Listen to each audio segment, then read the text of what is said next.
What would you say is your most memorable interview experience? Hmm. That could go either way or both if you like. You being interviewed or Yeah. someone you might have interviewed. I mean, I have maybe a little bit of both, but I think the most memorable for me has to be where I was interviewing for a job at an investment bank, at Morgan Stanley. It was for an equity research position. It was right before I got into McKinsey. So I was trying to leave Goldman and I was trying to do something else. And I thought that that something else was equity research. And so I went in this interview with the head of Latin American markets. I was in Mexico City. From the personal part of it, the whole day was a mess. I couldn't find a suit. I wasn't feeling comfortable. I didn't like what I was wearing, which I think there's a big element of confidence when you go to these interviews. And just for Absolutely. some reason, it wasn't clicking, for me. I thought I had done my homework in terms of like what he's gonna ask me kind of concepts. And I met him, and we kind of started with some basic questions. But then he asked me a question: if you were to invest in one business, what would you invest on? Pretty vanilla question.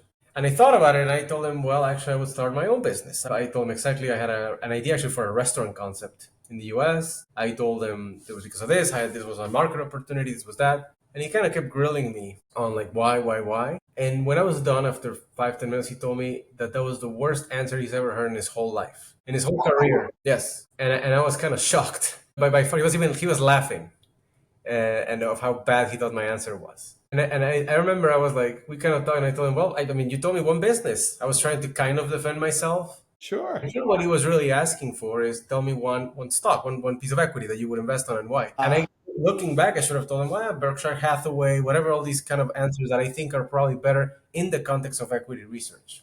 And I guess I mean, we finished the interview, we kind of talked a little more. We said that, yeah, maybe there's a space for you somewhere there. Obviously, I never heard back. But I guess when I reflect on it, I kind of thought, well, like what I told him is what I really like. I started approaching it from a business perspective, almost from a management consulting perspective. Like I was like, this is my market, this is what I do, and I realized that I guess I was kind of trying to force my profile into something that I'm not really like. First of all, I'm not a big believer in stock market trading. It's not one of the skills that I have or that I believe that I bring to the table. It's sure. not something I'm passionate about. And so I guess it kind of came across in the interview. I just gave him the answer that I thought versus the answer that I guess I should have done. And I guess reflecting on that, I was like, well, clearly this job is probably not for me. You know, this is probably something that I'm very well suited for. And I guess looking back, it's 100% right because I don't know. After spending years as a consultant, I was very much clear that that's the type of thinking, the type of of environment that I was going to thrive more on. But I never forget that moment because it's probably one of the worst moments I've had in an interview in my life. Probably the worst. I also think at the same time it might have been your best, right? Because Yes.